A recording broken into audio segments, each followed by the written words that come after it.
김다림 캐스터 마감 상황 전해주세요. 네, 유럽 주요국 증시는 FOMC와 기업 실적에 따라 움직이며 대체로 내림세를 기록했습니다. 독일의 닥스 지수부터 종가 바로 살펴보시죠. 네, 독일의 닥스 지수, 프랑스 까크 지수는 전날 쉬어갔습니다. 모두 0.15%, 0.88% 내림세를 기록을 했고요. 영국의 FTSE 지수에는 홀로 상승불 켰습니다. 0.63% 오르면서 연이틀 하락세에는 마침표를 찍은 모습입니다. 그리고 유로존의 제조업 지표가 발표가 됐는데요. 45.7로 집계가 되면서 22개월째 경기 위축세를 이어가고 있습니다. 이렇게 경기 침체에 대한 신호들은 계속해서 나오는 가운데 유로존의 경기 지표들에 따르면 인플레이션은 계속해서 둔화세를 보이고 있다는 점 확인하시기 바라겠고요. 이에 따라서 ECB가 6월에 첫 금리 인하에 나설 것이라는 관측에 점점 힘이 실리고 있습니다. 그럼에도 불구하고 연준이 금리 인하를 처음 언제 개시할지에 대해서는 불확실성이 나와 있기 때문에 그 6월 이후에 ECB의 행보에 대해서는 여전히 불분명한 상황입니다. 오늘 예정되어 있는 일정들도 함께 살펴보시죠. 오늘은 프랑스의 3월 산업생산 그리고 유로존의 3월 실업률이 발표되는 날입니다. 네, 넘어가서 국제유가 바로 살펴보겠습니다. 전날 3%대 급락세를 기록했던 국제유가가 소폭의 반등에 성공을 했습니다. WTI 시세부터 바로 살펴보시죠. 네, WTI는 0.076% 오른 79달러 선에서 거래가 되고 있고요. 굉장히 소폭의 상승에 그쳤기 때문에 여전히 79달러, 80달러 선을 하회하는 모습입니다. 미국 원유 재고 급등 소식에 이렇게 큰 폭으로 전날 떨어졌었다가 저가 매수세가 유입이 된 것으로 풀이가 되고요. 강보합권에서 현재 움직이고 있습니다. 그리고 중동 관련된 여러 가지 이슈들이 발표가 됐습니다. 휴전에 대한 논의가 급물살을 타는 모양새인데요. 로이터 통신에 따르면 하마스가 이스라엘 측의 휴전안을 검토한 이후에 긍정적인 태도를 보였다라고 전했습니다. 그 이전에 하마스 대변인이 30일에 협상 문서에 부정적이라는 입장을 밝힌 바와라는 조금 상반되는 입장이라는 점 확인하시고요. 그리고 하마스 협상단이 회담을 위해 이집트 카이로를 방문하기로 했습니다. 그리고 이스라엘 측은 지난달 30일 취소했던 전시 강요 회의를 개최하면서 인질 석방을 위한 다음 단계의 계획을 논의하고 있습니다. 네, 넘어가서 금 가격도 바로 함께 살펴보겠습니다. 역시나 국제유가 마찬가지로 큰 폭의 움직임은 없었습니다. 0.1% 오르면서 2,313달러 선에서 거래가 되고 있는데요. 이렇게 장중 내내 보합권 수준의 등락을 이어가는 모습을 확인할 수 있습니다.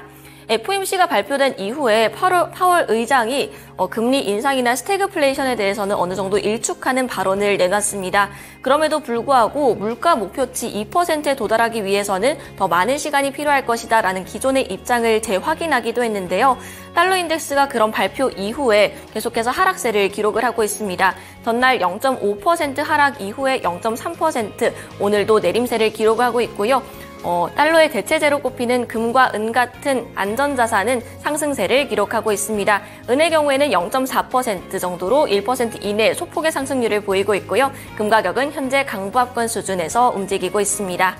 네, 이렇게 유럽 주요국 증시부터 원자재 가격 마감 상황까지 함께 짚어봤습니다. 이어서 SH인베스트먼트 김선영 연구원 통해서 뉴욕 증시 마감 상황도 알아보겠습니다.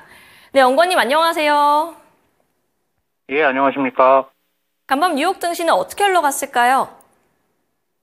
예, 제롬 파월 연준 의장이 전일 비둘기적 성향을 보인 데 따라 주식을 비롯한 위험 자산에 대한 선호 심리가 강해지면서 오늘 뉴욕 증시는 상승했고, 지수별로는 다우지수가 0.85%, S&P 500은 0.9%, 나스닥은 1.5%, 러셀 2000은 1.8%의 강세를 보였습니다. 연방준비제도는 전일 FOMC를 통해 기준금리를 동결했고, 파월 의장은 고용시장이 예상보다 약해진다면 금리를 인하할 것이라고 강조하면서 높은 경제 성장률 등을 고려할 때 스태그플레이션 가능성이 낮다고 덧붙인 바 있었습니다. 한편 오늘 발표된 경제 지표들이 대부분 부진한 결과를 보이면서 미국 국채금리의 하락을 가져왔는데요. 상무부에 따르면 3월 미국의 공장재 수준은 전달보다 1.6%가 증가해 예상치였던 1.7%에 미치지 못했고, 노동부가 발표한 1, 4분기 비농업 부분 노동 생산성이 계절 조정 기준으로 전분기 대비 0.3% 상승한 것으로 나타나 이 역시 예상에 미치지 못했으며, 미국의 3월 무역 적자는 694억 달러로 작년 4월 이후 최대 적자폭을 유지한 것으로 나타나고 있습니다. 오늘 대부분의 업종이 상승한 가운데 기초 소재와 헬스케어가 소폭 하락했고 전일 급락했던 비트코인이 4% 반등하면서 가상화폐 전반을 끌어올렸으며 벤치마크인 10년 만기 국채금리는 전일 대비 하락한 4.571%, 달러 인덱스는 0.4%의 약세를 보였습니다.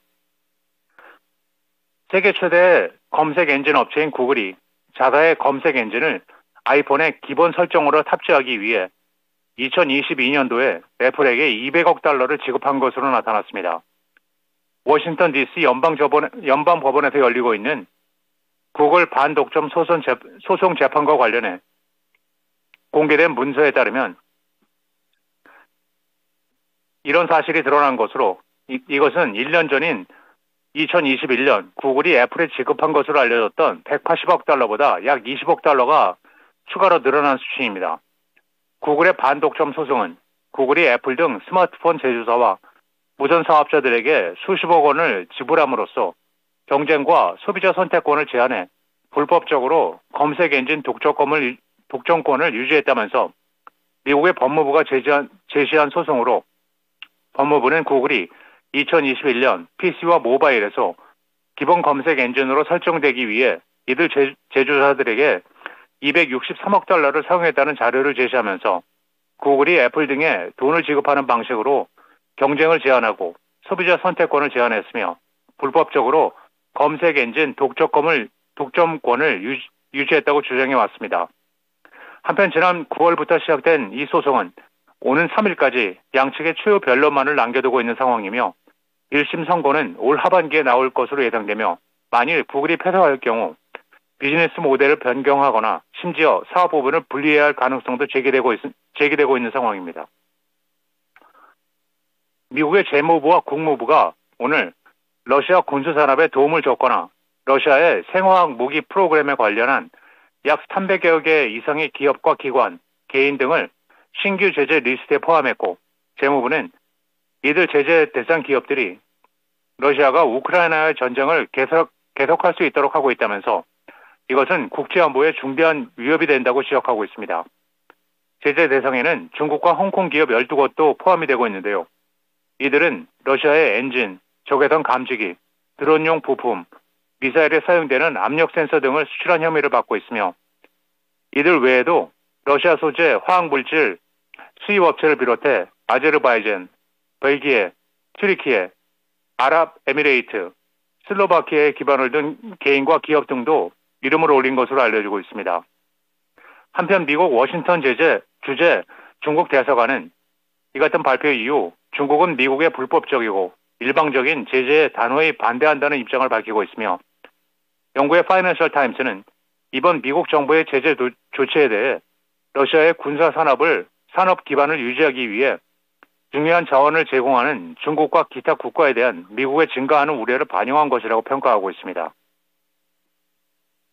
사티아 나델라 마이크로소프트의 CEO가 말레이시아 쿠알라룸푸르에서 열리고 있는 AI 개발자 행사를 통해 말레이시아 정부와 협력해 국가적 AI 센터 설립을 위해 향후 4년간 최대 22억 달러를 투자할 것이라고 발표했습니다. 그는 세계 최고 수준의 AI 및 클라우드 인프라를 말레이시아의 전국의 모든 기업, 소프트웨어 개발자 및 스타트업이 사용할 수 있도록 할 것이라면서 말레이시아 IT 보안 역량의 강화, 말레이시아 개발자 커뮤니티 성장 지원 등의 투자도 약속하고 있는데요. 동남아 각국을 순방 중인 나델라 CEO는 앞서 방문한 인도네시아에서는 클라우드와 AI 서비스에 약 17억 달러를 투자하고 태국에게는 데이터 센터 건설을 각각 약속했으며 필리핀과 베트남 등 동남아 5개국 250만 명에 대해 AI 관련 훈련을 제공키로 했는데요. 마이크로소프트는 지난달에는 일본에 29억 달러, 아랍에미레이트 아부다비에 있는 AI 기업 G42에게 10억 달러 규모의 투자 계획을 발표했으며 오늘 마이크로소프트의 주가는 0.7%가 상승해 397달러 84센트의 거래를 마쳤습니다. 마지막으로 내일은 노동부의 4월 비농업 부분 고용지표와 실업률이 발표되며 시장 예상은 전달 대비 감소한 25만 건의 고용과 3.8%의 실업률이며 이어 공급관리자협회 ISM의 4월 서비스 PMI가 발표되고 시장 예상은 51.8%입니다. 이어 헐시푸드, 임페리얼 오일, CBOE 마켓스, 아메리칸 엑셀, 플로어 코퍼레이션, 유니티 그룹, XPO 잉크, 뉴마크 그룹, 코퍼스 홀딩스, 코어브리지 파이낸셜, 트림블 잉크, 플레인스 올 아메리칸, 오웬스 앤 마이너, 그리고 에센트 그룹이 지난 분기 실적을 발표할 예정입니다. 네, 뉴욕 증시 마감 상황 함께 살펴봤습니다. 오늘 말씀 고맙습니다. 예, 감사합니다. 간밤 뉴욕 증시 3대 지수는 일제히 상승으로 마감했습니다. 이어서 어제장 국내 증시 마감 상황 함께 살펴볼 텐데요. 파월의 미적지근한 발언에 우리 국내 증시 역시나 뚜렷한 방향성은 없었습니다. 그럼에도 불구하고 환율이나 국채 수익률이 안정세를 되찾으면서 시장의 하단을 지지했는데요. 종가부터 바로 살펴보겠습니다. 네, 코스피는 0.31% 내린 2683선에서, 코스닥은 0.17% 하락한 867선에서 거래를 마쳤습니다. 네, 그리고 수급부터 바로 함께 살펴보겠습니다.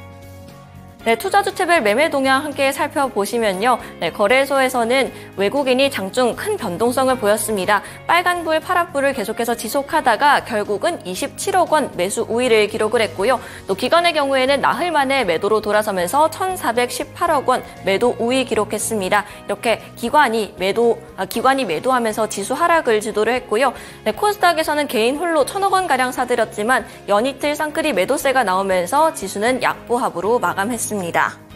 이렇게 뚜렷한 매수 주체도 부지했고 또 거기에 지수까지 지지부진한 흐름을 보였지만 실적이 양호한 업종들을 중심으로 큰 폭의 상승률을 기록을 했는데요. 먼저 첫 번째 특징 섹터로 화장품 보겠습니다.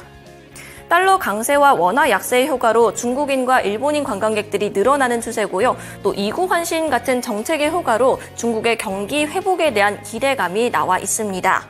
그래서 그런지 소비 종목들이 대체적으로 좋았는데요. 화장품, 여행, 항공, 레저 같은 업종들이 강세를 기록했고 그중에서도 화장품 업종이 가장 큰 상승 탄력을 기록을 했습니다. 이 화장품 업종의 상승률은 단순히 중국인 관광객만의 효과는 아닙니다. 코로나 기간 동안 이 중국의 빈자리를 북미나 일본 등 적극적으로 공략을 하면서 채워나갔는데요. 이런 모습들이 이제는 숫자로도 어느 정도 확인이 되고 있습니다. K-뷰티 인기의 인디 브랜드들이 성장하면서 미국 수출이 작년에는 46%, 올해 1분기에는 55% 성장했다라는 통계가 나와 있습니다. 종목들 바로 함께 살펴보겠습니다. 네, 코스닥이 16% 오르면서 가장 큰 폭으로 올랐고요. 외에도 본느, 잉글로드랩, 네이처셀, 마녀공장 같은 종목들이 나와 있습니다. 대체적으로 중소형주, OEM, ODM 업체들을 중심으로 큰 폭의 상승률이 보였고요. 외에도 LG생활건강이나 아모레퍼시픽 역시나 상승세를 지속했지만 그 전일장에 비교해서는 어느 정도 탄력이 둔화됐다는 점까지 확인하시기 바랍니다. 네, 다음으로는 방산테마 함께 살펴보겠습니다. STX와 현대로템의 장갑차 베코가 우선협상 대상자로 선정이 됐습니다. 페루, 이 남미 시장의 첫 번째 진출이라고 하는데요. 종목들부터 바로 살펴보겠습니다. 네, LIG 넥스원, 한국항공우주 모두 최근 실적을 내놓았는데 호실적을 기록한 종목들입니다. 먼저 LIG 넥스원부터 살펴보겠습니다. 영업이익이 컨센서스의 16%를 상회했고요. 전일장에서는 11% 오른 17만 8,900원의 종가를 형성했습니다. 내수 마진이 개선되고 있고 현재 수주 잔고도 든든하다라는 평가 속에서 앞으로도 대형 수주들이 연이어서 기다리고 있다는 점이 긍정적으로 나와 있고요. 또 한국항공우주의 경우에는 4% 오르면서 54,100원의 종가를 형성한 종목인데요. 역시나 시장의 기대치를 웃돌면서 실적 부진에 대한 우려를 깨끗하게 씻어냈습니다. 수주뿐만 아니라 이제 우주항공청 모멘텀까지 받아서 하반기에는 더 좋아진다고 하니까요. 이에 따라서 목표 주가를 미래에셋증권과 신한투자증권에서 각각 72,000원까지 상향 조정한 모습도 확인할 수 있었습니다. 네, 다음으로 넘어가서 다른 종목들도 함께 살펴보겠습니다. 네, 한화 에어로스페이스 보겠습니다. 4.26% 오르면서 22만 500원의 종가를 형성했는데요. 그럼에도 불구하고 실적은 조금 부진했습니다. 컨센서스를 하회했지만 그럼에도 불구하고 올해 예정되어 있는 폴란드 K9, 선무 인도는 순항 중이라고 하고요. 유럽, 중동, 아태 쪽으로 수요가 지속되기 때문에 2분기부터는 증익이 뚜렷할 것이다 라는 분석이 나오고 있습니다. 외에도 풍산 같은 종목은 원자재 상승과 함께 엮이면서 11% 상승률을 기록했고요. 덕산 하이메탈, 코츠 테크놀로지 같은 종목들도 3%대 강세를 기록했습니다. 네, 마지막으로 반도체 종목들도 함께 살펴보시죠. 전날 미증시 급락의 여파로 우리 국내 증시 반도체 종목들에 대한 우려감도 함께 있었습니다. 나스닥이 2.6% 내렸고요. 그 속에서도 AMD와 슈퍼마이크로 컴퓨터가 각각 9%, 14% 내리면서 호실적을 발표했음에도 불구하고 급락세가 연출이 됐는데요. 그럼에도 우리 국내 증시에서는 개별 재료가 나와 있는 종목들을 중심으로 급등세가 뚜렷했습니다. 종목들 보면서 조금 더 자세하게 이야기 나눠보겠습니다. 네, 레이즈셀 경우에는 상한가에 진입을 하면서 종가는 12,620원이었습니다. 인텔과 마이크론의 LC본더 첫 공급을 앞두고 있다고 하는데요. 2분기부터 본격적으로 발주가 진행된다고 하고요. 이 LC본드의 경우에는 우리가 알고 있는 이 TC본드와 마찬가지로 반도체를 기판 위에 본딩하는 데 사용하는 것으로 수율이나 시간 면에서 조금 더 우월하다라는 분석이 나오고 있습니다. 네, 다음으로는 위드텍 함께 보겠습니다. 마찬가지로 20% 넘는 상승률을 기록한 종목인데요. 이 위드텍의 경우에는 HBM 생산에서 수율 핵심 솔루션을 제공하는 회사입니다. 삼성전자, SK하이닉스 그리고 마이크론까지 글로벌 HBM 3사가 모두 러브콜을 보내고 있고요. 최근에는 하이닉스의 M15X에도 공급 관련 논의 중임을 밝히면서 큰 폭의 상승률을 기록했습니다. 외에도 YC캠, 캠트로닉스, FNS테크 같이 유리기판 같은 종목들이 대체로 상승세를 기록했다는 점도 확인하시기 바랍니다. 그리고 전날 급락했던 나스닥이 간밤에 반등에 성공을 했습니다. 퀄컴의 호실적을 발표하고 또 다음 분기 긍정적인 전망을 발표하면서 10%대 큰 폭으로 올랐는데요. 이에 따라서 반도체 미국 증시 종목들이 대체적으로 좋았습니다. 엔비디아의 경우에는 3%, 필라델피아 반도체 지수도 2%대 강세를 기록했습니다. 네, 이렇게 어제장 특징 섹터 3가지 모두 알아봤습니다. 글로벌 시황 마감 전해드렸습니다.